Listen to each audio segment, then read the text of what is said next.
اسے آٹے کا گول سا پیڑا بناتے دیکھ وہ چڑ کر بولی، چپ کرے نا، ایک پرانی ترکیب ہے، استعمال کر رہی ہوں، امید ہے کام بن جائے گا۔ اس نے پیڑا ہانڈی میں رکھا۔ خجستہ نے حیرانی سے اسے دیکھا۔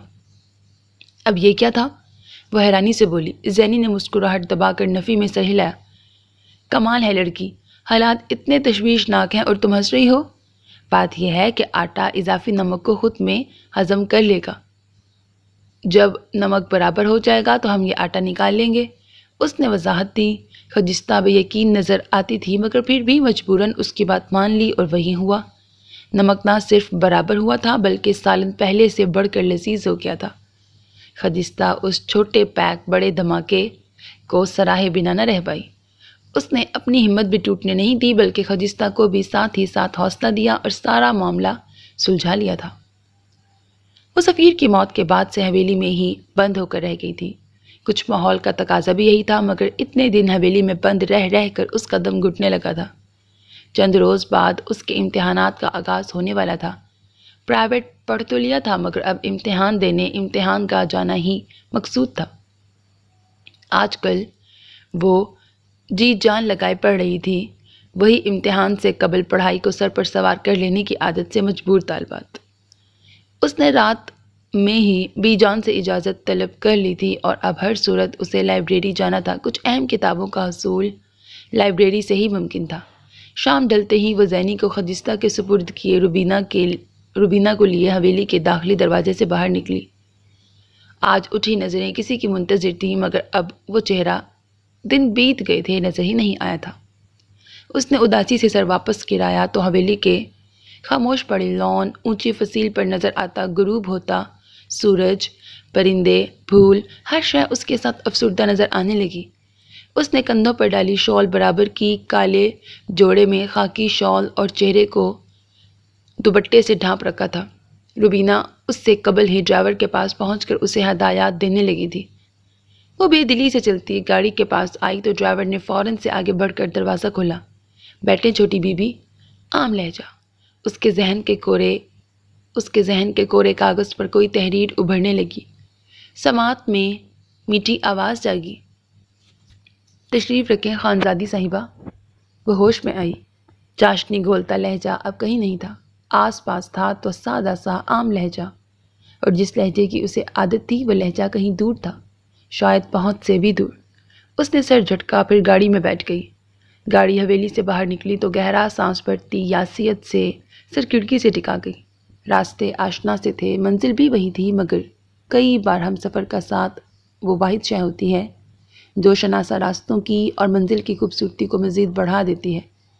بہترین ہم سفر کا ہونا بھی نعمت ہے اور ہو جانا تو ناقابل بیان اذیت اور ناقابل تلافی نقصان ہے۔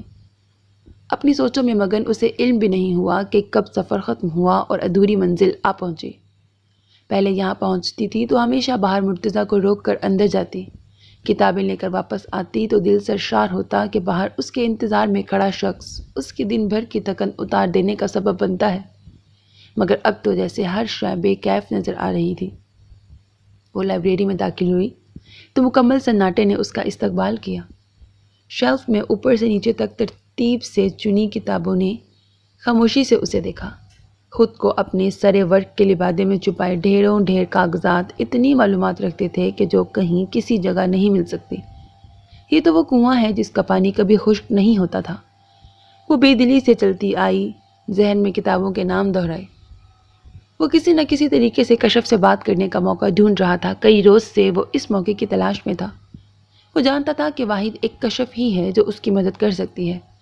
وہ روز حویلی سے کچھ فاصلے پر کھڑا رہتا تھا، اس امید کے ساتھ کہ اب کشف باہر نکلے گی، مگر پچھلے کئی روز سے کشف کہیں باہر نہیں گئی تھی۔ مگر آج تقدیر اس کا ساتھ دے رہی تھی۔ بالآخر تقدیر کو اس پر رحم آ ہی گیا۔ وہ اس وقت بھی درخت کے سائے میں سستا رہا تھا۔ جب حویلی کا دروازہ کھلا وہ فوراً اٹھ کھڑا ہوا۔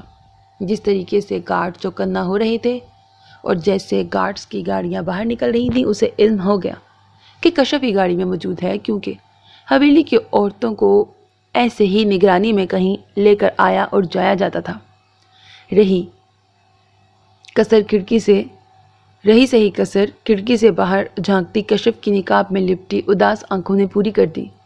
اب اسے یقین ہو چلا تھا کہ یہ کشف ہی ہے، اور وہ کہاں جا سکتی تھی یہ بات مرتضیٰ سے بہتر کون جانتا تھا۔ وہ تیزی سے آگے بڑھا اور کچھ فاصلے پر چھپا کر کھڑی اپنی موٹر سائیکل پر جا بیٹھا۔ کچھ لمحے بعد ہی وہ موٹر سائیکل پر سوار دوسرے راستے سے ہوتے ہوئے لائبریری کی جانب جا رہا تھا۔ منزل اب دونوں کی ایک تھی، کوئی بعد میں اور کوئی پہلے پہنچنے والا تھا۔ اپنی مطلوبہ کتابیں حاصل کرنے کے بعد وہ انہیں ایشو کروا کر باہر نکلی۔ ڈرائیور گاڑی سے کچھ فاصلے پر گارڈز کے ساتھ کھڑا باتیں کر رہا تھا۔ ان کا چہرہ دوسری جانب تھا، تبھی وہ کشف کو باہر آتا نہیں دیکھ پائی۔ اس سے پہلے کہ وہ ان کی جانب بڑھتی، کسی نے تیزی سے اس کا بازو پکڑے اسے بائیں جانب دیوار کی اوٹ میں کھینچا۔ کشف اس اچانک افتاد پر بوکھلا گئی، ہاتھ میں تھامی کتابیں بال بال گرتے گرتے بچی۔ کچھ کو خود مرتضیٰ نے گرنے سے بچایا۔ اگر شور ہوتا تو بخش اور گارڈز کا دھیان اس کی جانب مبذول ہو جاتا، ایسا وہ ہرگز نہیں چاہتا تھا۔ اس سے پہلے کہ کشف چیخ پاتی، مرتضیٰ نے تیزی سے منہ پر لپیٹا رومال اتارا۔ اس کا چہرہ دیکھے جہاں کشف کو حیرانی ہوئی، وہاں انجانی سی خوشی نے اسے گھیرے میں لے لیا۔ اتنے عرصے بعد محبوب کا دیدار اس کے لیے کسی نعمت سے کم نہیں تھا۔ وہ بے چینی سے اس کا چہرہ دیکھنے لگی۔ مرتضیٰ نے اسے یک ٹک اپنی جانب دیکھتے پایا تو گلا کھنگھارا۔ اس کے گلا کھنگھارنے پر کشف ہوش میں آئی، فوراً نظروں کا زاویہ بدل ڈالا۔ آپ؟ وہ ہکلائی تھی اور کچھ حد تک شرمائی بھی تھی۔ یہ پہلی بار تھا کہ مرتضیٰ نے اسے ہاتھ لگایا تھا۔ یوں اس طرز بے ادبی پر معذرت، مگر آپ جانتی ہیں کہ میں مجبور تھا، ورنہ باخدا کبھی بھی ایسی بے ادبی کا سوچ بھی نہیں سکتا تھا۔ خیر وقت کم ہے مگر بات لمبی ہے۔ کشف بس خاموشی سے اسے سن رہی تھی، اس کی موجودگی کو محسوس کر رہی تھی۔ اس کا پاس ہونا ہی کافی تھا۔ دلے بے چین کو سکون مل رہا تھا۔ آنکھوں کو اس کی دید سے قرار نصیب ہوا تھا۔ دل جو پہلے بے کیف تھا اب ایک دم ہی موسم اور سب کچھ کھل اٹھا تھا، ساتھ ہی دل مسکرانے لگا تھا۔ مرتضیٰ چند لمحے لب بھینچ کر اسے دیکھتا رہا، پھر گہرا سانس خارج کیا۔ آپ بھی یہی سمجھتی ہیں کہ میں نے سفیر سائی کو مارا ہے؟ کشف نے دھیرے سے پلکیں اٹھائیں اور اس کے شفاف چہرے کی جانب دیکھا۔ نقاب تلے ہونٹ بے دردی سے کچلے، گلا تر کیے وہ بولنے کے قابل ہوئی۔ دل کہتا ہے کہ اس بات پر یقین نہ کرو، اور حالات کا تقاضا ہے کہ کر لو، مگر کیا کریں، دل آڑے آ جاتا ہے۔ نہ یقین کر پاتے ہیں نہ بے یقین رہ پاتے ہیں، عجیب صورتحال سے دو چار ہیں۔ ان گزرے دنوں میں جو بھی وہ محسوس کر رہی تھی منو ان اسے بتا دیا۔ مرتضیٰ اس کے جانب دیکھتا رہا، پھر گہرا سانس لیے پیچھے ہٹا۔ یعنی کہ آپ کو یقین ہے؟ کشف نے تیزی سے نفی میں سر ہلایا۔ ہم نے ایسا تو نہیں کہا، آپ ہمیں غلط سمجھ رہے ہیں۔ وہ غلط فہمی کا شکار تھا اور وہ اسے غلط فہمی کا شکار نہیں رہنے دینا چاہتی تھی، اسی لیے تیزی سے بول اٹھی۔ چند لمحے مرتضیٰ اسے یقین اور بے یقینی کی کیفیت میں دیکھتا رہا۔ خانزادی صاحبہ، میرا آپ سے دوسرا سوال یہ ہے کہ میری بہن کیسی ہے؟ خدا را اچھی خبر سنائیے گا۔ یہ بات میں نے بہت ہمت کیے پوچھی ہے، مجھ میں اتنا ضبط نہیں کہ یہ پوچھ پاؤں۔ اس کا لہجہ ٹوٹا بکھرا تھا، معلوم ہو رہا تھا کہ وہ کتنی تکلیف میں ہے۔ محبت تو یہ ہے کہ محبوب کا بھی خیال رکھا جائے، بے فکر رہیں۔ ہم جتنا کر سکتے ہیں ہم کر رہے ہیں، ہم بہترین طریقے سے اس کا خیال رکھنے کی کوشش کر رہے ہیں۔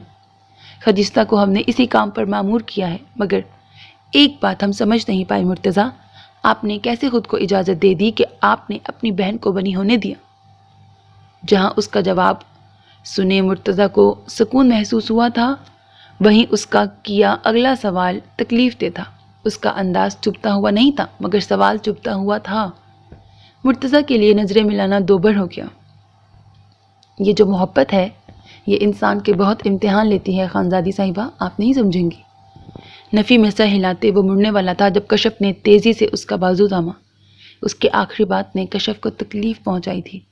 وہ کیسے نہیں سمجھ سکتی تھی؟ محبت تو نام ہی امتحان کا تھا، امتحان امتحان اور بس امتحان۔ دوسری جانب مرتضیٰ کے لیے بھی کشف کا یہ نیا انداز ایک دھچکا تھا۔ اسے کشف سے اس بات کی امید نہ تھی کہ وہ اسے یوں روکے گی۔ ہم سے بہتر کوئی سمجھ بھی نہیں سکتا، سنا آپ نے؟ یوں ہی آپ سے محبت کا دعویٰ نہیں کیا، ہر امتحان میں آپ کو پورا اتر کر دکھائیں گے، یہ وعدہ ہے ہمارا آپ سے۔ اسے یوں ہی گم سم چھوڑے اگلے ہی لمحے وہ اپنی کتابیں سنبھالے لائبریری کی سیڑھیاں اترنے لگی۔ اسے آتا دیکھ کر ڈرائیور تیزی سے گاڑی کی جانب بڑھا۔ اس کے دروازہ کھولنے سے پہلے روبینہ نے باہر نکل کر دروازہ کھولا۔ کشف نے تمام کتابیں روبینہ کی جانب بڑھا دیں، جنہیں اس نے فوراً سے تھام کر اگلی سیٹ پر رکھ دیا۔ نقاب تلے کشف کے چہرے پر مسکراہٹ پھیلی ہوئی تھی۔ دیدار یار روح تک کو سرشار کر گیا تھا۔ گاڑی کے چلنے سے قبل محض ایک بار مڑ کر کشف نے اس دیوار کی جانب دیکھا جس کی آڑ میں مرتضیٰ کھڑا تھا۔ ڈوبتے سورج کی آخری کرنیں ان دونوں کے درمیان حائل ہوئیں تو منظر بیک وقت خوبصورت اور ادھورا رہ گیا۔ تقدیر، وقت اور قسمت مسکرا دیے۔ وادی عشق میں الہام قدم رکھ چکا تھا۔ وہاں محور رقص محبت الہام کو دیکھے جی جان سے مسکرا دی۔ منظر مکمل ہونے کو تھا۔ سماعت میں محبت کے خوبصورت بول چاشنی گھول رہے تھے۔ نیلی آنکھوں والی شہزادی اور خوبصورت قد کاٹ کے ملازم پر محبت الہام کی صورت نازل ہونے لگی تھی۔ کشف کے میٹھے بولوں کا جادو جاگنے کو تھا۔ ایک پہلے ہی محبت میں ڈوبی ہوئی تھی اور دوسرا ڈوبنے کو تیار تھا۔ کیس ختم ہوا اور انہیں کامیابی ملی۔ آئی جی صاحب نے اسے دفتر بلا کر دوبارہ سے چھٹیاں دے دیں کیونکہ وہ جانتے تھے کہ بہرام صرف اور صرف کیس کی خاطر واپس آیا تھا۔ وہ سفیر کی موت سے آگاہ تھے۔ انہیں اس بات کا دکھ تھا کہ انہیں بہرام کو اتنی نازک صورتحال میں واپس بلانا پڑا، مگر ان کی بھی مجبوری تھی۔ انہوں نے یہ بات جب بہرام سے کی تو بہرام کے زخم کریدے گئے۔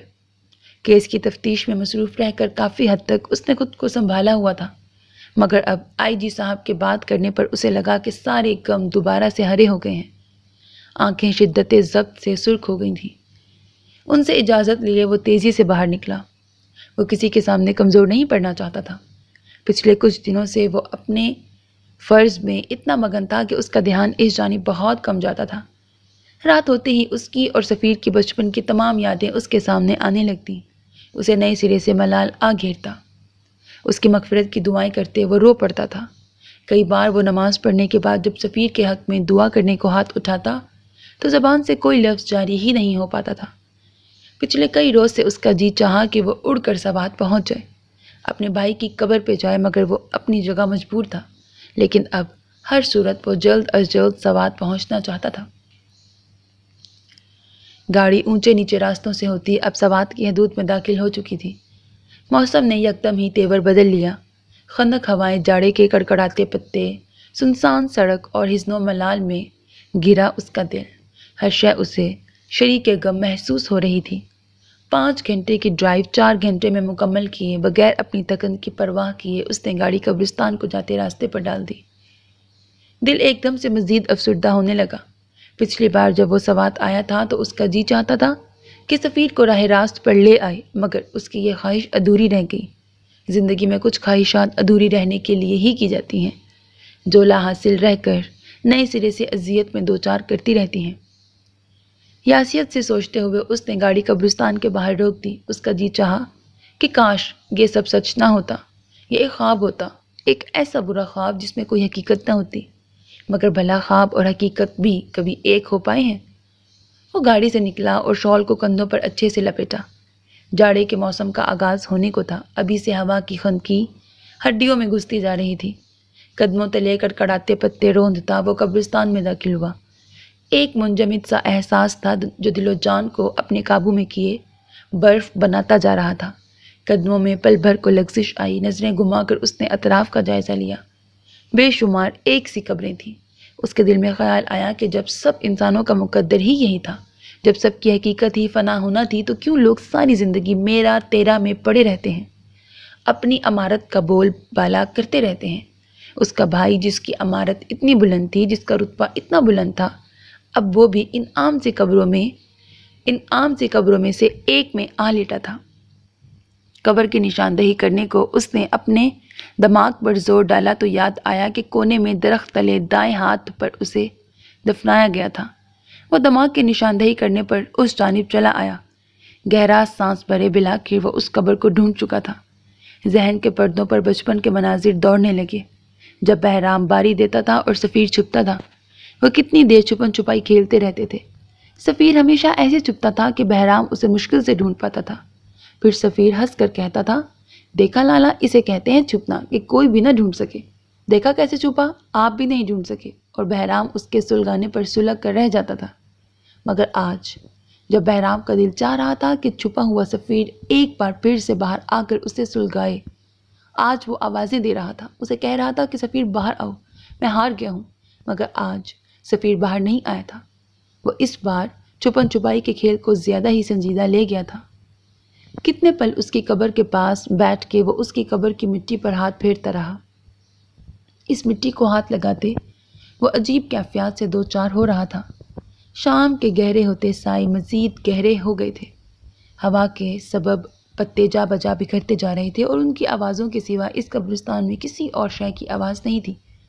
لیکن اس کے سوا قبرستان میں کچھ بچے موجود تھے جن کے ہاتھوں میں درختوں کی چھوٹی چھوٹی ٹہنیاں تھیں، کچھ کے ہاتھوں میں چھوٹے چھوٹے کٹورے تھے جن میں وہ پاس کے نلکے سے پانی بھرتے اور قبروں پر چھڑکتے جا رہے تھے۔ کچھ بچے پانی چھڑکنے پر مامور تھے تو کچھ ہر قبر پر ایک ایک ٹہنی رکھنے میں مصروف تھے۔ بہرام نے دیکھا کہ سفیر کی قبر کی مٹی بھی خشک ہوئی تھی، اس پر بھی شاید کافی عرصے سے پانی نہیں چھڑکا گیا تھا۔ اس نے ہاتھ کے اشارے سے ایک بچے کو اپنے پاس بلایا تو وہ دوڑتا ہوا بہرام کی جانب چلا آیا۔ جی سرکار، وہ سعادت سے بولا۔ دور سے ہی وہ پہچان چکے تھے کہ یہ سردار عطا اللہ خان کا بڑا پوتا ہے۔ تم لوگ اس وقت یہاں پر کیا کر رہے ہو؟ وہ چہرے پر بددقت نرمی سے جائے نرم لہجے میں بولا۔ بچے کو کچھ حوصلہ ہوا، اس نے پیچھے اپنے ساتھیوں کی طرف اشارہ کیا۔ سرکار، ہم سب یہاں ہر ہفتے میں 2 بار آتے ہیں اور رضائے خدا کے لیے ان قبروں پر پانی چھڑک کر اور نیم کے پتے رکھ کر جاتے ہیں۔ بہرام کو ان کی تربیت پر رشک ہوا۔ سر جھٹک کر اس نے اپنا اگلا سوال کیا۔ تم لوگوں کو قبرستان سے ڈر نہیں لگتا، وہ بھی اس وقت؟ اس کی بات پر بچے نے نفی میں سر ہلایا۔ سرکار، قبرستان عبرت کی جگہ ہے، ڈرنے کی نہیں۔ یہاں آتے رہنا چاہیے تاکہ عبرت پکڑ سکے۔ جب منزل ہی یہ ہے تو پھر خوف کیسا؟ وہ دیدہ دلیری سے اس کی آنکھوں میں آنکھیں ڈالے بول رہا تھا۔ بہرام کو لگا وہ مزید اس بچے کے ساتھ بحث نہیں کر سکتا۔ سادگی سے مسکرائے اس نے جیب ٹٹولی اور کچھ پیسے نکال کر اس بچے کے حوالے کیے، جنہیں اس نے ناسمجھی سے تھام کر سوالیہ نظروں سے بہرام کی جانب دیکھا۔ بہرام اس کی آنکھوں میں پنپتا سوال بھانپ گیا۔ جب بھی ان قبروں کو پانی دینے آیا کرو تو اس قبر کو بھی پانی دے دیا کرو، ہو سکے تو اس پر بھی ٹہنیاں رکھ دیا کرو۔ وہ ہلکی سی مسکراہٹ چہرے پر سجائے بول رہا تھا۔ اس کی مسکراہٹ میں کہیں کہیں غم کی پرچھائی بھی تھی۔ سرکار، آپ یہ پیسے واپس رکھ لیں، مجھے ان کی ضرورت نہیں ہے۔ میں نے آپ کو پہلے بھی بتایا ہے کہ ہم یہ کام رضائے خدا کے لیے کرتے ہیں، آپ کا کام کر دیا کریں گے۔ پیسے واپس اس کے ہاتھوں میں تھما کر وہ بچہ دوسری جانب چل دیا۔ آج وہ بچہ بہرام کو اس کی زندگی کا بہت بڑا سبق دے کر گیا تھا۔ وہ سبق شاید کسی کتاب سے مل ہی نہیں سکتا تھا، وہ سبق انسانیت کا سبق تھا۔ عطا اللہ خان اور زمان خان بخش کے ہمراہ آج ڈیرے گئے ہوئے تھے۔ بی جان، صبور خانم اور سبین خانم اپنے اپنے کمروں میں آرام فرما رہی تھیں۔ کشف آج کل اپنے امتحان کی تیاری میں مصروف رہتی اور زیادہ وقت پچھلے باغ میں ہی گزارتی تھی۔ آج کافی دنوں بعد اسے آرام کا موقع ملا۔ بنا حویلی کے کام کھانا بنا حویلی کے کام اتنے زیادہ تھے کہ وہ ایک کر کے فارغ ہوتی تو اگلا کام اس کا منتظر ہوتا، مگر چونکہ ہر کوئی مصروف تھا سو اسے آج کافی وقت مل گیا۔ اس نے سوچا کہ یہ وقت یوں ہی بیٹھ کر ضائع کرنے سے بہتر ہے کہ وہ جا کر آرام کر لے۔ ویسے بھی یہاں آنے کے بعد سے اب تک اس کی نیند ہی وہ واحد چیز تھی جو اب تک پوری نہ ہو پائی تھی۔ گھر میں تو پھوپھی کا جب جی چاہتا اسے اٹھا دیتی اور اسکول جانا ہوتا تب بھی وہ مشکل سے 6 بجے اٹھتی تھی، مگر یہاں اسے 4 بجے اٹھنا پڑتا تھا۔ ایک بار پھر گھر اسے جی بھر کر یاد آیا، ساتھ ہی ساتھ وہ روز کی رونق سمی اور قمر بھی یاد آ گئے۔ نہ جانے وہ کیا کر رہے ہوں گے، اسے یاد بھی کرتے ہوں گے یا نہیں۔ گھر میں سب کیسے ہوں گے، اس کا ابا، اس کی پھوپھی، اس کا لالا، اس کا سونو، اسے سب کی بے انتہا یاد آ رہی تھی۔ وہ محبتوں کی عادی تھی، نفرت بھرے رویے اس نے کبھی نہیں سہے تھے، مگر یہاں تو اس روز سے وہ سب کے سرد لہجے اور سرد رویے کو ہی محسوس کر اور دیکھ رہی تھی۔ صرف ایک کشف تھی جس کے رویے اور لہجے کو دیکھ کر اسے کچھ حد تک سکون ملتا تھا۔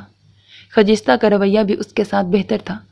یہاں گزرتے شب و روز بے کیف سے تھے اور وہ شخص جس کے نام پر وہ اس حویلی میں آئی تھی اسے اس روز کے بعد سے اب تک دیکھا ہی نہیں تھا۔ وہ اس کا محسن تھا، کیا مزید رہے گا؟ اسے یہ بات بھی پریشان کرتی تھی، مگر ان سب بے کیف دنوں میں وہ ایک چیز جو اس کے اداس دل کا مرہم بنتی تھی وہ فصیل پہ کبوتروں کی موجودگی تھی۔ وہ اپنے اس کمرے کم کال کوٹری زیادہ کی چوکھٹ پر بیٹھی تھی۔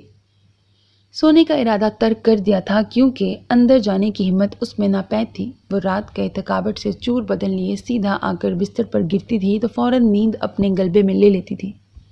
یوں اندھیرے سے ڈر جانے کا سوال ہی پیدا نہیں ہوتا تھا، مگر اب اندر جانا مشکل تھا۔ وہ چوکھٹ پر بیٹھی تھی جب اسے آہٹ کا احساس ہوا۔ اس نے سر اٹھا کر دیکھا تو راہداری کے کونے میں اسے روبینہ نظر آئی تھی۔ اس نے ادھر ادھر دیکھا، پوری راہداری خالی تھی۔ اسے روبینہ سے خوف محسوس ہوا۔ یہ عورت ہمیشہ اس کے کام بگاڑتی رہتی تھی، نہ جانے اس سے زینی سے کیا دشمنی تھی۔ وہ گھبرا کر اپنی جگہ سے اٹھ کھڑی ہوئی جبکہ روبینہ اسے مسلسل گھورتی اس کی جانب چلی آئی۔ تم یہاں کیوں بیٹھی ہو؟ چلو آؤ میرے ساتھ۔ اس کے پاس آ کر مزید کچھ کہے بغیر اس کا بازو پکڑے وہ اسے لیے دوسری سمت چل دی۔ زینی اس کے ساتھ چلتی کم گھسٹتی زیادہ خود کو چھڑوانے کی کوشش کر رہی تھی۔ اب تو خجستہ بھی آس پاس نہیں تھی۔ کہاں لے جا رہی ہیں آپ مجھے؟ وہ تیزی سے بولی تو روبینہ نے اس کا بازو مروڑ ڈالا۔ بی بی سرکار کا حکم ہے، مردان خانے چلنا ہے۔ وہ بغیر اس کے جانب دیکھے بولتی جا رہی تھی جبکہ اس کی بات سنتی زینی کو حیرت ہوئی۔ یہ بی بی سرکار کا حکم ہے کیا؟ زینی نے اچنبھے سے پوچھا۔ روبینہ رکی اور اس کی جانب پلٹی، سخت نظروں سے اسے گھورتی وہ چبا چبا کر بولنے لگی۔ ہاں، اور میں پاگل ہوں تمہیں حکم دیتی پھروں؟ بی بی سرکار کو سانس کی بیماری ہے، ان کا سانس لینے والا آلہ زنان خانے میں موجود نہیں ہے، مگر مردان خانے میں بہرام سرکار کے کمرے میں موجود ہے۔ اس نے جان بوجھ کر بہرام کے کمرے کا ذکر کیا۔ وہ جانتی تھی کہ اس نے جو چال چلی ہے اگر وہ اس میں کامیاب ہو جائے گی تو زینی کو حویلی والوں کے عطاب سے کوئی نہیں بچا پائے گا۔ در حقیقت نہ بی جان کو سانس کی بیماری تھی اور نہ ہی انہیں کسی آلے کی ضرورت تھی۔ یہ سب تو سوچی سمجھی سازش تھی جس کے لیے وہ کئی دنوں سے موقع کے انتظار میں تھی، اور آج اسے وہ موقع مل گیا تھا۔ اس کے وہم و گمان میں بھی نہیں تھا کہ آج ہی بہرام لوٹ آئے گا، جبکہ اس کے ساتھ چلتی زینی لاتعداد سوچوں میں گھری ہوئی تھی۔ تو یہ کام آپ ہی تو کر سکتی نا؟ مردان خانے میں داخل ہوتے ہی وہ کہے بغیر نہ رہ سکی۔ آگے جاتی روبینہ نے پلٹ کر اسے گھورا۔ میں تمہاری طرح فارغ نہیں ہوں، مجھے مزید بہت سے کام ہیں۔ تم سکون سے ڈھونڈ لینا اور اس کے بعد کمرے کی صفائی کر کے آ جانا۔ کوئی مرد نہیں ہے آج مردان خانے میں۔ اسے بہرام کے کمرے تک چھوڑ کر وہ واپس نیچے کی جانب بڑھ گئی۔ وہ جانتی تھی کہ سانس لینے کا ایسا کوئی بھی آلہ حویلی میں موجود نہیں ہے، اور زینی اس آلے کی تلاش میں پورے کمرے کو بکھیر کر رکھ دے گی۔ ایسے میں کسی کا اچانک اس کمرے میں آ جانا، کمرے کی بکھری حالت کو دیکھنا اور سب سے بڑھ کر زینی کو وہاں دیکھنا، زینی کو کس قدر مصیبت میں ڈالے گا یہ سوچ سوچ کر ہی وہ خوش ہوتی جا رہی تھی۔ زینی تیزی سے اس کمرے میں داخل ہوئی۔ احتیاط کے طور پر نقاب بھی کر لیا تھا۔ بھلے ہی مردان خانے میں کوئی مرد موجود نہیں تھا، مگر اسے جلد از جلد مطلوبہ شے ڈھونڈ کر واپس جانا تھا، یہی اس کے لیے بہتر تھا۔ قبرستان سے واپسی پر وہ سیدھا حویلی ہی آیا تھا۔ فی الحال وہ کسی سے بھی ملنے ملانے کی حالت میں نہیں تھا۔ تبھی گاڑی پارک کرنے کے بعد بغیر کسی سے کوئی بات کہے وہ مردان خانے کی جانب بڑھ گیا۔ اندر آنے پر کسی کو نہ پا کر اس نے سکون کا سانس بھرا۔ سامان نہ وہ لے کر گیا تھا اور نہ لے کر واپس آیا تھا، اسی لیے سیدھا اوپر کی جانب بڑھ گیا۔ سیڑھیاں چڑھ کر اوپر آیا، پھر کف فولڈ کرتا اپنے کمرے کی جانب بڑھا۔ چڑ کی آواز سے دروازہ کھلا۔ سنگار میز کے پاس جھکی زینی کی سانس تھم گئی۔ وہ کمرے میں آیا تو کسی لڑکی کو کمرے میں پا کر چونک گیا۔ آخر کون تھی جو اس کے کمرے میں موجود تھی؟ حالانکہ حویلی میں سب اس کی عادت سے واقف تھے کہ وہ کسی بھی نوکر کو کیا حویلی کے کسی فرد کو بھی اپنی غیر موجودگی میں اس کمرے میں برداشت نہیں کر سکتا تھا۔ سنگار میز سے مطلوبہ چیز کی تلاش کرتی زینی چونکی۔ اگلے ہی لمحے وہ تیزی سے مڑی۔ کسی لڑکی کو نقاب میں اپنے کمرے کے سامان سے چھیڑ چھاڑ کرتا دیکھ بہرام کے غصے کا گراف پل بھر میں آسمان کو چھونے لگا۔ زینی نے بھاگنا چاہا مگر اس سے قبل ہی اس کی مومی کلائی بہرام کے ہاتھوں میں آ چکی تھی۔ اگلے ہی لمحے بہرام نے اسے کھینچ کر دیوار سے لگایا تھا۔ وہ کانپتی، ہونٹ چباتی سر جھکا گئی۔ پہلی بار کوئی مرد اس کے اتنے قریب تھا، اور تھا بھی ایسے کہ غصے سے بھرپور۔ کون ہے تم؟ یہاں کیا چرانے آئی تھی؟ اس کا سوال چبھتا ہوا تھا مگر زینی خاموش رہی، سر تک نہ اٹھا۔ میری جانب دیکھو لڑکی۔ اس کے بازو پر گرفت سخت کرتے اس نے زینی کو گھورا۔ اس کے سخت لہجے اور انداز پر زینی نے آنکھیں اٹھا کر اس کی جانب دیکھا۔ صرف ایک پل کو وہ چونکا، اگلے ہی لمحے ان آنکھوں کو دیکھے وہ ساکت ہوا تھا۔ یہ آنکھیں کوئی لوٹا ہے ایسے، خزاں چھائی ہے جیسے، کھلی حقیقت ہے ایسے، منجمد ہر احساس ہے جیسے، ڈوبی ہے زندگی کی حقیقت ایسے، آ گئی روح پر سوار ہوئی ہو جیسے۔ وہ جب سے کشف سے ملاقات کیے لوٹا تھا، اسے اس بات نے اطمینان دے رکھا تھا کہ اب وہ محفوظ ہاتھوں میں ہے۔ وہ جانتا تھا اب کشف ہر صورت زینی کا خود سے بھی بڑھ کر خیال رکھے گی، چاہے اسے کچھ بھی کرنا پڑ جائے۔ اتنے دنوں کی کثافت کچھ حد تک رفع ہوئی تھی۔ وہ پرسکون سا برگد کے درخت تلے چارپائی ڈالے لیٹا تھا۔ ہلکی ٹھنڈی ہوا کو اس کا لمبا کوٹ روکے ہوئے تھا۔ اٹاری میں دھواں چل رہا تھا۔ بڑی مدت کے بعد آج سب کو کچھ سکون آیا تھا۔ تبھی دیسی گھی کے پراٹھوں کی پکائی کی خوشبو پورے صحن میں پھیلی ہوئی تھی۔ کونے میں سر جھکائے کمر بیٹھا تھا۔ اس کا دکھ واقعی بہت بڑا تھا۔ وہ نہ ٹھیک سے کچھ کھا پا رہا تھا نہ پی رہا تھا۔ اندر ہی اندر گلتا وہ بے حال ہو رہا تھا۔ مرتضیٰ اسے اب تک نہ سنبھالتا تو وہ حویلی بھی پہنچ چکا ہوتا۔ آہستہ سے گردن موڑے مرتضیٰ دوسری جانب دیکھنے لگا۔ نظریں خالی منڈیر پر گئیں، پھر ناکام لوٹ آئیں۔ ذہن خود بخود کل کے واقعے کی طرف چلا گیا۔ وہ کشف کی باتیں، آنکھوں کی وہ روشنی اور پیام محبت کا دل فریب احساس۔ ایک بار پھر الہام محبت دل پر اترا، روح تک دل فریب احساس پھیلا کر وہ بے چین اٹھ بیٹھا۔ یہ کیسے ہو سکتا ہے؟ بے چین دل نے دماغ سے سوال کیا۔ میں کن راہوں پر چل نکلنے کو تیار ہوں؟ اس نے سر جھٹکا۔ وہ اور خان زادی، بھلا جس کی حیثیت کو کبھی اس کا اپنا باپ قبول نہیں کرے گا، اس کی حیثیت کیا کہ وہ خان زادی کا ہاتھ مانگے؟ اس نے سر جھٹکا۔ منڈیر اب بھی خالی تھی۔ وہ حیرانی سے اس کی جانب دیکھ رہا تھا۔ یہ آنکھیں اسے اسی چھت پر لے گئیں، اسے وقت میں پیچھے لے گئیں۔ وہ ان ہرنی جیسی آنکھوں میں پہلی بار خوف، دوسری بار بے خوفی اور اب دوبارہ خوف دیکھ رہا تھا۔ وہ ایک لمحے میں اس سے دور ہوا۔ اس وجود کو تکلیف دینے کے بارے میں سوچ کر ہی اسے تکلیف ہو رہی تھی۔ زینی نے خاموشی سے اس کی جانب دیکھا۔ خاموشی کا دورانیہ بڑھا تو وہ باہر جانے کو مڑی جب اسے بہرام کی آواز سنائی دی۔ تم یہاں کیا کر رہی ہو؟ وہ سانس روکے پوچھ رہا تھا۔ اس کا دل دھڑک رہا تھا اور ایسے دھڑک رہا تھا کہ اسے اپنا دل ہاتھوں میں محسوس ہوا۔ اس نے شدت سے دعا کی کہ اس کے منہ سے اس بات کا وہ جواب نہ نکلے جو وہ سوچ رہا تھا۔ وہ سننا ہی نہیں چاہتا تھا کہ وہ بنی ہوں، ساکھ ہوں۔ بہرام ساکت رہ گیا۔ دھڑکن تھم گئی، سانس تک رک گئی تھی۔ یہی جواب وہ سننا نہیں چاہتا تھا۔ اس کا مطلب وہ اس کی بیوی تھی۔ تم سے نکاح ہوا تھا میرا؟ تم زنیش ہو؟ مذاق ہے نا؟ اسے اب بھی امید تھی کہ وہ انکار کر دے گی، مگر حویلی میں موجودگی، اس کے کمرے میں اس کی موجودگی، یہ سب کیا تھا؟ وہ کیسے حقیقت سے نظریں چرا لیتا؟ جی میں ہی زنیش ہوں، میں آپ کی بیوی نہیں ہوں سائیں، میں بس ونی ہوں۔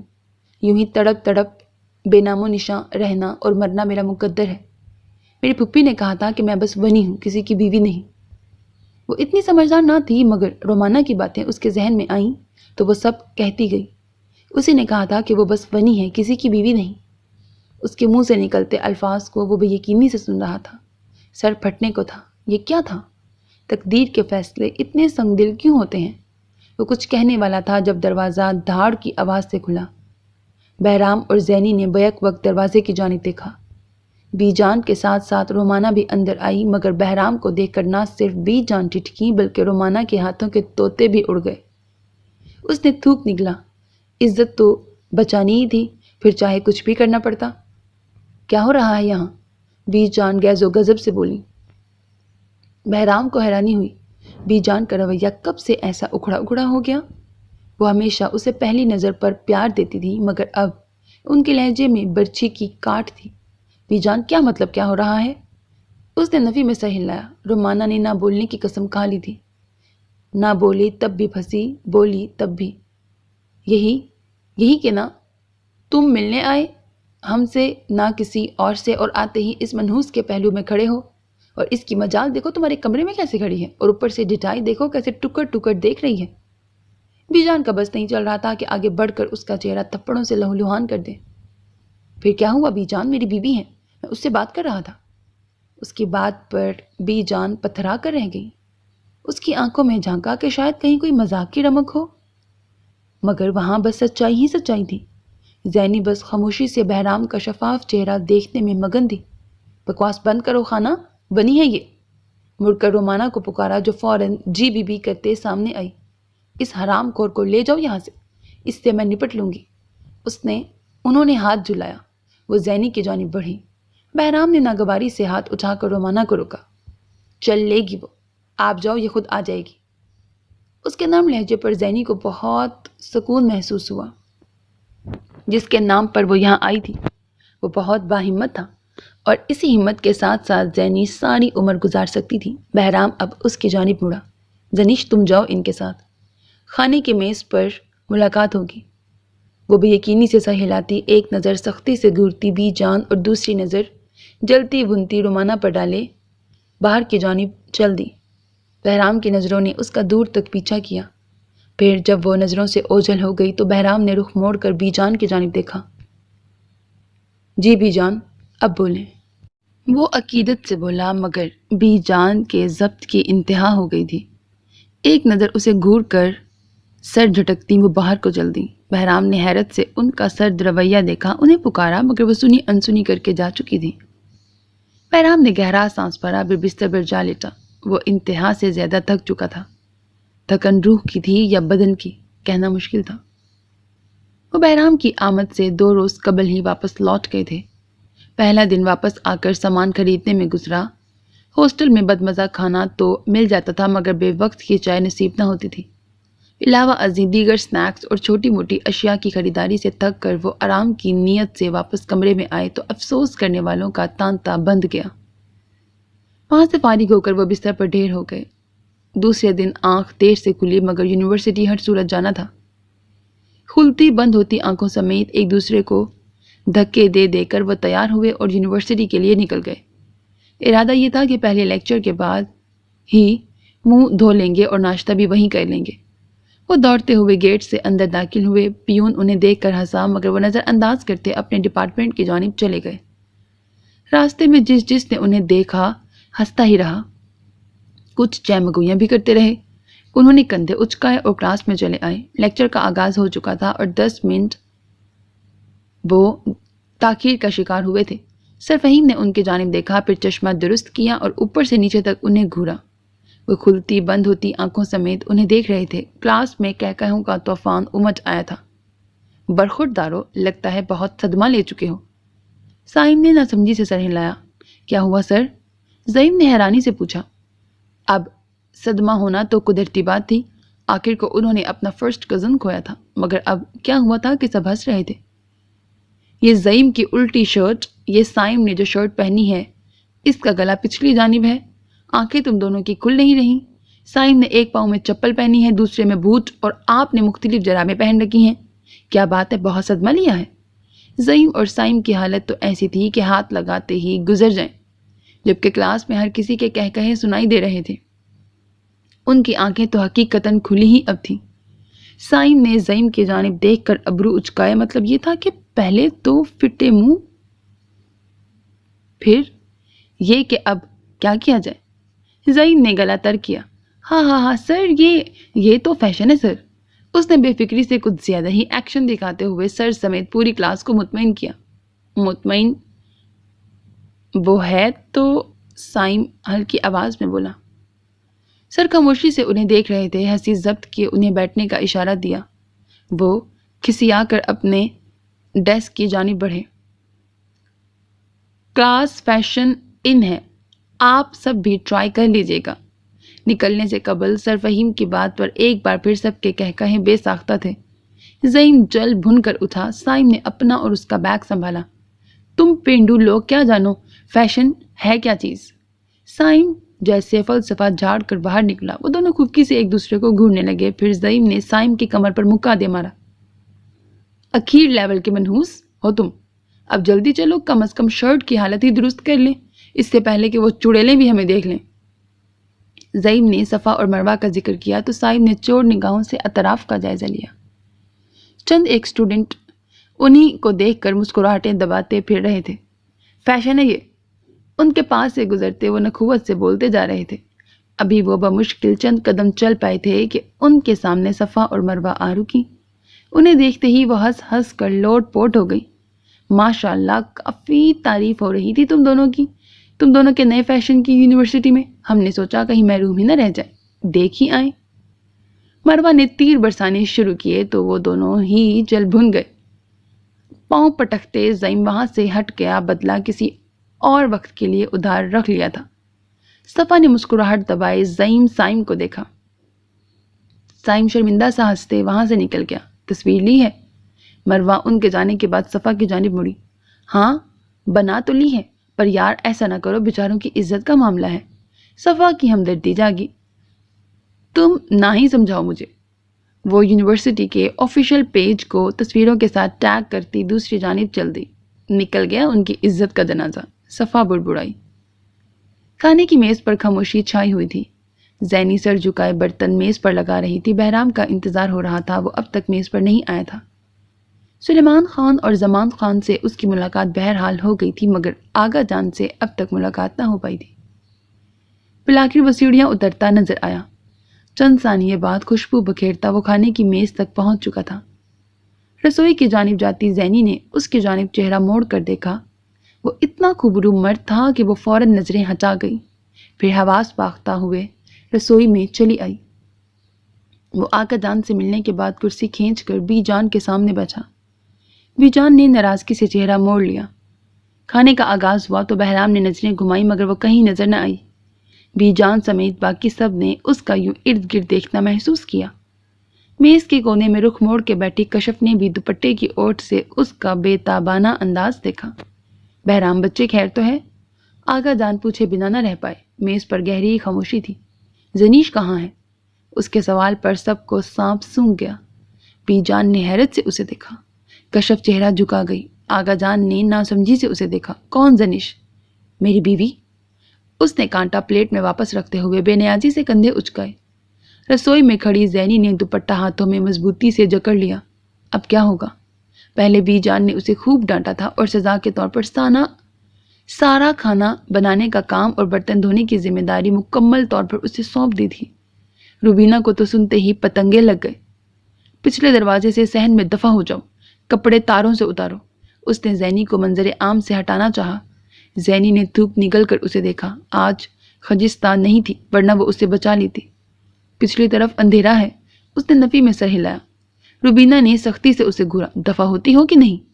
وہ جاہلانہ لہجے میں بولی۔ زینی مرتی کیا نہ کرتی کے مصادق مرے مرے قدم اٹھاتی باہر کی جانب چل دی۔ اس کے جانے کے بعد روبینہ کو کچھ اطمینان ہوا، مگر کھانے کی میز پر مکمل خاموشی تھی۔ بہرام نے سب کی جانب دیکھا۔ ایسا کیا کہہ دیا میں نے کہ آپ لوگ خاموش ہو گئے ہیں؟ وہ اس حویلی کی بہو ہے، اس کا حق ہے یہاں بیٹھنا۔ وہ بے نیازی سے بول رہا تھا۔ سلیمان خان نے زور سے کانٹا پلیٹ میں واپس پٹکا۔ سب کا کھانا حلق میں ہی اٹک چکا تھا۔ بہرام خان، یہ بات مت بھولو کہ اس کے بھائی نے تمہارے جان سے پیارے چھوٹے لاڈلے کا قتل کیا ہے۔ وہ ونی ہے، اور ونی کسی کی بیوی نہیں ہوتی۔ اور تم ہوتے کون ہو اس طرح منہ بھر کے اسے بیوی کہنے والے؟ وہ بیوی نہیں ہے تمہاری، بس ہماری نوکرانی ہے۔ بہتر ہے کہ تم بھی اپنی اوقات میں رہو اور اسے بھی اس کی اوقات میں ہی رہنے دو۔ آغا جان نخوت سے بولے۔ بہرام نے گہرا سانس کھینچے ضبط کیا، پھر کرسی پیچھے کو دھکیلتا اٹھ کھڑا ہوا۔ تو یہ بات آپ کو میرا اس سے نکاح کروانے سے پہلے سوچنی چاہیے تھی۔ میں ایسی کسی رسم کو نہیں مانتا۔ آپ کی مان کر دیکھ لی، اب وہی ہوگا جو میں چاہوں گا، کیونکہ میں اس کا شوہر ہوں۔ وہ تندہی سے بولا اور رسوئی کی جانب بڑھا، مگر آغا جان کے الفاظ نے اس کے قدم زنجیر کر دیے۔ رک جاؤ، یہ میرا حکم ہے۔ اس نے آہستہ سے گردن موڑ کر آغا جان کو دیکھا، پھر سب کی جانب دیکھا اور دوبارہ رسوئی کی طرف چل دیا۔ آغا جان نے بھی یقینی سے بی جان کی طرف دیکھا، جنہوں نے نظریں چرا لی۔ انہوں نے گردن موڑ کر سلیمان خان کی جانب دیکھا، پھر رسوئی کی جانب اشارہ کیا۔ یہ تمہارا بیٹا میری حکم عدولی کر کے گیا ہے، اس کی اتنی جرأت کہ وہ 2 کوڑی کی لڑکی کی خاطر میری یعنی کہ عطا اللہ خان کی حکم عدولی کرے۔ ان کا تنفس تیز سے تیز تر ہوتا جا رہا تھا۔ خود سلیمان خان سمیت باقی سب بھی دم سادے حیران بیٹھے تھے۔ یہ کیسی بغاوت کی ہوا چلی تھی۔ وہ رسوئی میں آیا، گردن گھما کر ارد گرد دیکھا مگر وہ کہیں نہیں تھی۔ وہاں محض روبینہ تھی جو شیلف کے پاس کھڑی تھی۔ اس نے سوالیہ نظروں سے روبینہ کی جانب دیکھا۔ وہ کہاں ہے؟ کون کہاں ہے سرکار؟ روبینہ بالکل انجان بنتے ہوئے بولی۔ بہرام نے نظریں گھمائیں۔ زیادہ بننے کی کوشش مت کریں، میں جانتا ہوں کہ آپ سمجھ چکی ہیں۔ وہ تیز لہجے میں بولا تو روبینہ کے ہاتھ پاؤں بھول گئے۔ تیزی سے اس نے باہر جاتے دروازے کی جانب اشارہ کیا۔ وہ سرکار، وہ پچھلی جانب۔ اس کی باقی بات کو نظر انداز کرتے وہ تیزی سے پیچھے جاتے دروازے کی جانب بڑھا۔ دروازہ کھول کر باہر آیا تو گہرے اندھیرے نے اس کا استقبال کیا۔ دور سرونٹ کوارٹر سے آتی ہلکی سی روشنی کے سبب کچھ حد تک بینائی اس ماحول سے شناسا ہوئی۔ کوئی حوالہ کونے میں لگی تاروں پر سے کپڑے اتارنے میں مصروف تھا۔ وہ دبے پاؤں چلتا اس کے پیچھے جا کر کھڑا ہوا۔ آہٹ محسوس کرتی زینی چونکی اور فوراً سے مڑی، مگر پیچھے ایک دم ہی کسی کو کھڑا پا کر اس کے ہاتھوں کے طوطے اڑ گئے۔ ہاتھ میں موجود کپڑے بھی نیچے جا گرے، جبکہ دوسری جانب بہرام اس کے یوں بوکھلانے پر گھبرا گیا۔ اس سے قبل کہ وہ آپے سے باہر ہو کر چیخنے چلانے لگتی، بہرام بول اٹھا، ہوش میں آؤ، یہ میں ہوں۔ بہرام کی آواز سن کر اسے کچھ سکون محسوس ہوا، ورنہ اسے ایسا لگا جیسے بخش پیچھے کھڑا تھا۔ وہ نقاب پہ نہیں تھی۔ نیم اندھیرے میں وہ اس کا خوبصورت چہرہ دیکھ سکتا تھا۔ وہ چہرہ جو اس نے ہمیشہ ڈھکا ہوا ہی دیکھا تھا، آج اس کے لیے حلال بھی تھا اور ڈھکا ہوا بھی نہیں تھا۔ وہ اس کے چہرے کو غور سے دیکھ رہا تھا۔ وہ کتنی معصوم تھی اور کتنی چھوٹی تھی۔ وہ چہرہ اتنا خوبصورت تھا کہ اگر وہ اسی چہرے کو دیکھتا رہتا تو شاید وہ کام بھول جاتا جس کے لیے وہ یہاں آیا تھا۔ اس نے سر جھٹکا۔ وہ جھک کر کپڑے اٹھانے لگا تو اسے بھی شرمندگی محسوس ہوئی۔ وہ بھی ساتھ ہی جھک کر کپڑے اٹھانے لگی۔ بکھرے کپڑے اکٹھے کرنے کے بعد بہرام نے وہ کپڑے اسے تھما دیے۔ یہ کپڑے روبینہ کو پکڑاؤ اور آ کر کھانا کھاؤ ہمارے ساتھ۔ زینی اس کی جانب ایسے دیکھنے لگی گویا اس کا دماغ چل گیا ہو۔ کیا ہوا؟ بہرام نے حیرانی سے پوچھا تو زینی نے نفی میں سر ہلایا۔ میں وہاں نہیں بیٹھ سکتی، میں وہاں بیٹھ ہی نہیں سکتی، وہ بوکھلا کر بولی۔ وہ ان رویوں کی اب مزید عادی نہ تھی، مگر وہ اس کی عادتیں بگاڑ رہا تھا۔ بہرام نے اس کی جانب خفکی سے دیکھا۔ میں تمہیں حکم دے رہا ہوں کہ تم وہاں بیٹھو گی، اس کے بعد بھی؟ اس نے سوالیہ انداز اپنایا۔ زینی سر جھکا گئی۔ صاحب، میں ان رویوں کی عادی نہیں ہوں، خدا را، جو چند دن آپ نے یہاں رہنا ہے اس نے مجھے بھی سکون سے رہنے دیں اور خود بھی سکون سے رہیں۔ آپ تو چلے جائیں گے لیکن آپ کے بعد میرے لیے ہی مسائل پیدا ہوں گے۔ وہ سر جھکائے بولتی گئی، پھر اس کے برابر سے ہو کر اندر جانے ہی والی تھی جب بہرام نے اس کا بازو تھام کر اسے اچانک روکا۔ میں تمہارا شوہر ہوں اور میں تمہیں حکم دے رہا ہوں کہ تم ہمارے ساتھ بیٹھ کر کھانا کھاؤ۔ تم جانتی ہو کہ شوہر کے حکم ٹالنے والی بیوی کو کتنی سخت سزا ملتی ہے؟ اس نے زینی کو ڈرانا چاہا۔ زینی نے بے خوفی سے اس کی آنکھوں میں جھانکا۔ میں آپ کی بیوی نہیں، صرف ونی ہوں، وہ تلخی سے بولی۔ اب وہ مزید بہرام کی بات نہیں سننا چاہتی تھی، مگر بہرام شاید آج اس کی سننے کے موڈ میں نہیں تھا۔ میرے سامنے ونی ہونے کا رونا مت رو۔ میں ایسی کسی بھی رسم یا ایسی کسی بھی فضول چیز کو نہیں مانتا، تو خاموشی سے میرے ساتھ اندر چلو اور مجھے سختی کرنے پر مجبور مت کر دو ورنہ پچھتاؤ گی۔ اب کی بار اس کا لہجہ واقعی سخت تھا، کسی بھی رعایت سے پاک۔ زینی بھی خاموشی سے اس کے ساتھ چل دی۔ وہ دروازے سے اندر آئے تو روبینہ نے تندہی سے اسے گھورا۔ بہرام کے اشارے پر اس نے وہ تمام کپڑے روبینہ کو تھما دیے تو روبینہ نے اس کی جانب دیکھا۔ روبینہ کی آنکھوں سے چنگاریاں نکل رہی تھیں۔ بہرام نے زینی کا کانپنا محسوس کر لیا، تبھی سخت لہجے میں روبینہ سے مخاطب ہوا۔ آپ اپنا کام کریں جا کر؟ جی صاحب جی، روبینہ اسبات پہ سر ہلاتی وہاں سے پلٹ گئی تو بہرام نے مڑ کر زینی کو دیکھا جس نے نفی میں سر ہلایا جیسے وہاں جانے سے انکار کر رہی ہو، مگر بہرام نے اس کی ایک نہ سنی اور اس کی کلائی کو گرفت میں لیے وہ کھانے کی میز کی جانب بڑھا تھا۔ انہیں ایسے آتا دیکھ کر کھانے کی میز پر سناٹا چھا گیا۔ زینی خوف زدہ نظروں سے سب کی جانب دیکھ رہی تھی۔ کشف کے دل کو سکون نصیب ہوا جبکہ آغا جان زور سے میز پر ہاتھ مارتے اٹھے اور کھانے کا میز ہی چھوڑ گئے۔ بی جان نے غصے سے چہرہ موڑ لیا مگر بہرام کو کسی کی پرواہ نہ تھی۔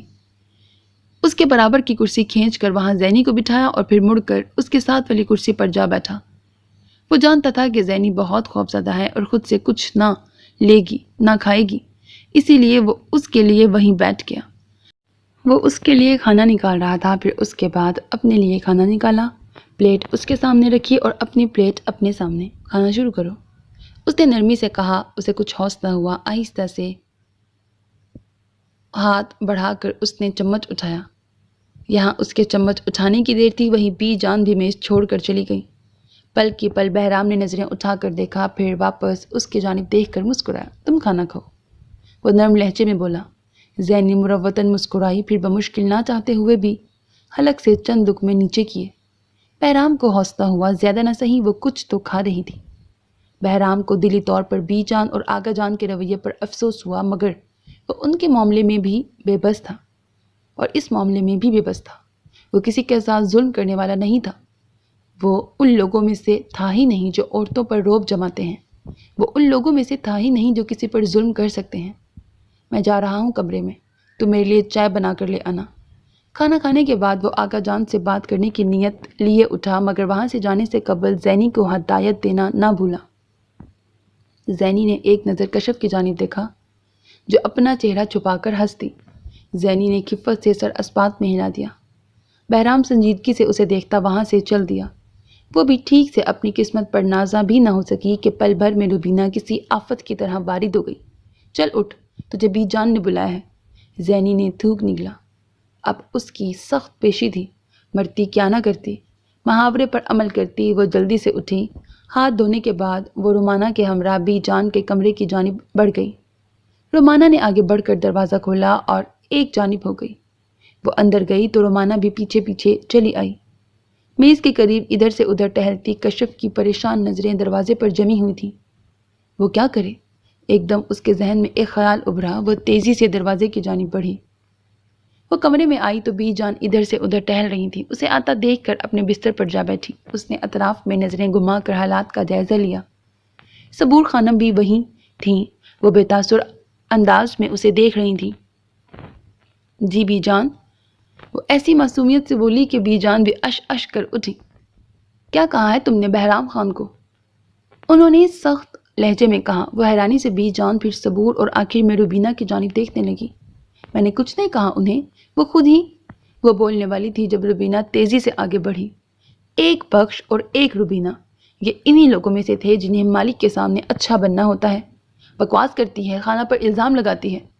اس نے زینی کی چوٹی پکڑ کر اسے ادھر سے ادھر زور سے گھمایا۔ زینی اس شدت پر بلبلا کر رہ گئی۔ بی جان خاموشی سے بیٹھی تھی، تنفر بھری نظریں اسی پر مرکوز تھیں۔ صبور خانم نے چہرہ موڑ لیا تھا۔ میں کہہ رہی ہوں نا، وہ خود بات مکمل کر پاتی اس سے قبل ہی روبینہ نے زوردار تھپڑ دے مارا۔ تھپڑ کی شدت ایسی تھی کہ وہ زمین پر جا گری۔ چند پل خاموشی کی نظر ہوئے، گہری خاموشی۔ زینی گہرے سانس بھرے خود پر ضبط کر رہی تھی، پھر وہ ایک دم اٹھی۔ اب تک وہ روبینہ کا لحاظ ہی تو کر رہی تھی، مگر اب مزید نہیں۔ وہ بھی تو انسان تھی۔ مگر جب حویلی میں کسی نے اب تک اس پر ہاتھ نہیں اٹھایا تھا تو روبینہ کون ہوتی تھی ہاتھ اٹھانے والی؟ آپ کی ہمت کیسے ہوئی مجھ پہ ہاتھ اٹھانے کی؟ اس کی آنکھوں سے شرارے نکل رہے تھے۔ گال پر تھپڑ کا نشان بہت واضح تھا۔ اپنی تکلیف کو پس پشت ڈالے اسے اپنی اہانت کا احساس مار رہا تھا۔ روبینہ نے حیرت سے اسے دیکھا، پھر گردن موڑ کر تماشا دیکھتی بی جان کو۔ زبان چلائے گی؟ اس نے دوبارہ ہاتھ اٹھانا چاہا، جب ایک دم زینی نے اس کا ہاتھ ہوا میں ہی روک دیا۔ ہمت بھی مت کیجیے گا، تانے مارنے ہیں 100 بار مارے، مگر آپ نہیں، صرف بی جان اور حویلی کے لوگوں کو حق ہے ایسا کرنے کا۔ ان کا لال مرا ہے، آپ کا کچھ نہیں گیا، سو آپ کا کوئی حق بھی نہیں ہے۔ اس کا چہرہ لال بھبوکا تھا۔ بی جان بھی ٹکر ٹکر اسے دیکھ رہی تھی۔ بہرام کی ذرا سی توجہ نے اسے اتنی ہمت دی تھی، تو اگر وہ محبت بھی اسی سے کر بیٹھا، اسے بیوی تسلیم کر گیا تو کیا ہوگا؟ بی جان کو حویلی کا مستقبل تاریک نظر آیا۔ انہوں نے فوراً سے سر جھٹکا۔ روبینہ خفکی سے بی جان کی جانب دیکھ رہی تھی۔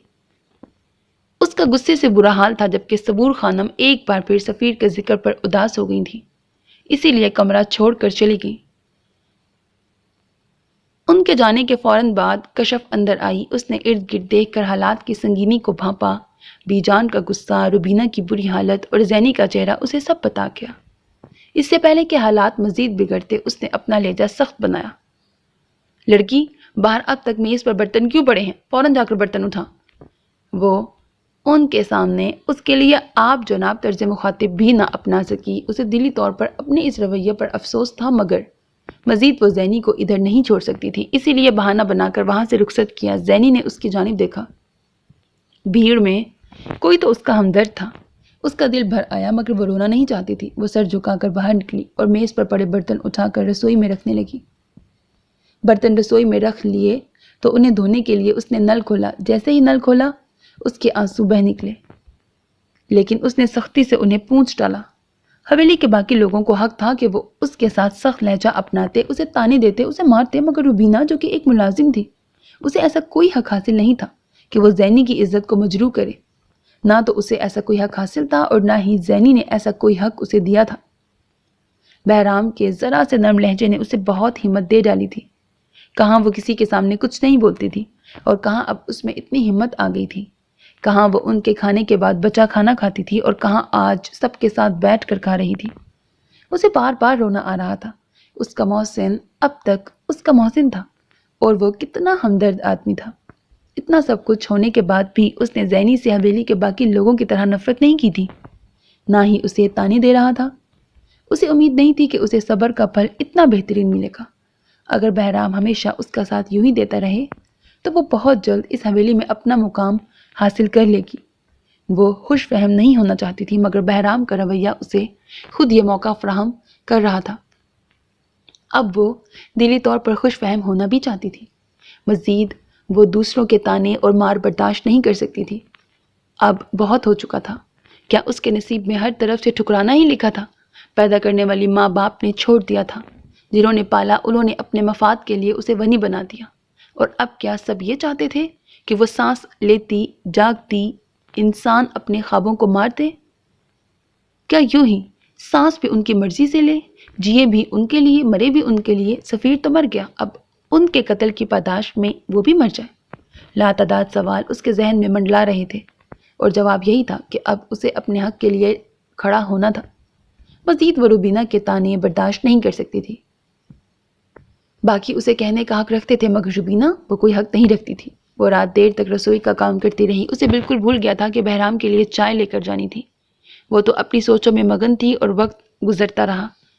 باہر تاریکی مزید چھا رہی تھی۔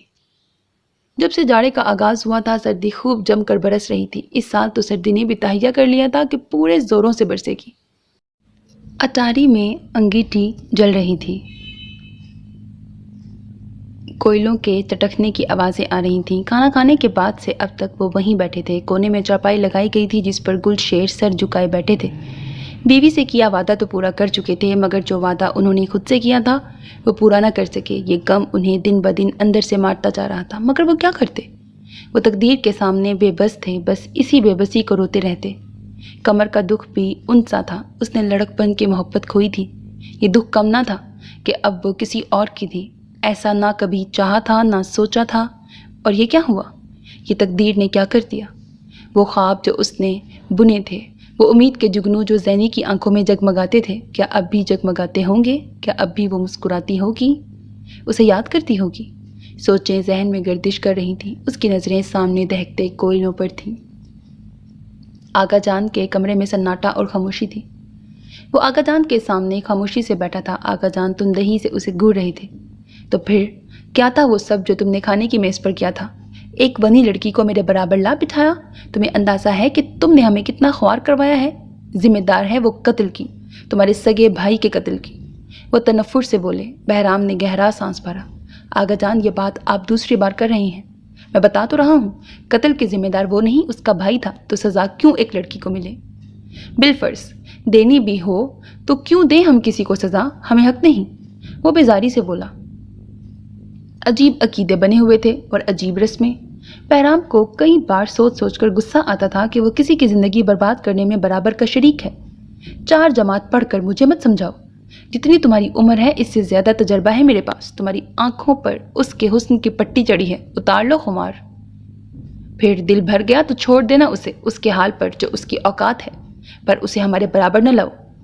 وہ کیا کہہ رہے تھے، کیا بات کر رہے تھے؟ اس کی بیوی کے لیے یہ ایسی باتیں، اس کے کردار پر ایسی ضرب؟ کیا وہ دل پھینک مرد تھا؟ اسے آغا جان سے ایسی باتوں کی توقع نہ تھی۔ وہ کچھ غلط نہ بول دے اسی خوف سے اٹھ کر دروازے کی جانب بڑھا جب آغا جان کی آواز سنائی دی، کدھر جا رہے ہو؟ عمل کرنے۔ ان کے لہجے میں برچھی کی کاٹ تھی۔ بہرام نے خود پر ضبط کرنا چاہا، پھر دانت کچکچائے۔